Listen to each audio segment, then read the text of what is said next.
So because the brain and the nervous system is essentially modeled as wires, being an electrical system, we can use devices, external devices that use the principles, the physics of electricity and magnetism to make people's electrical systems work better. So in depression, especially, we see, if you do a PET scan, we can see that certain areas of the brain are having less activity, less current, less moving, fewer moving electrons. And so we think that increasing current or increasing the activity in the brain, in certain areas of the brain, can make symptoms better. And we've known that for decades with ECT, which is when we send a current directly through the brain, which would be very painful and it causes a seizure. So we do that under anesthesia, usually in a hospital setting, and it's a lot more involved, more cumbersome. There's more side effects. You feel quite tired after that, and there may be some memory loss.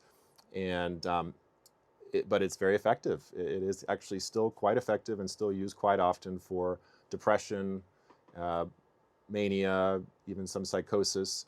And it's certainly not for everybody, but there are people that are great candidates for ECT. Now, we don't do ECT here, but we do TMS, which is using the principles of electricity and magnetism, especially the physics of Faraday's law, where a magnetic field relates to a current. So if you think about a wire, with a wire you are moving electrons from one end to the other.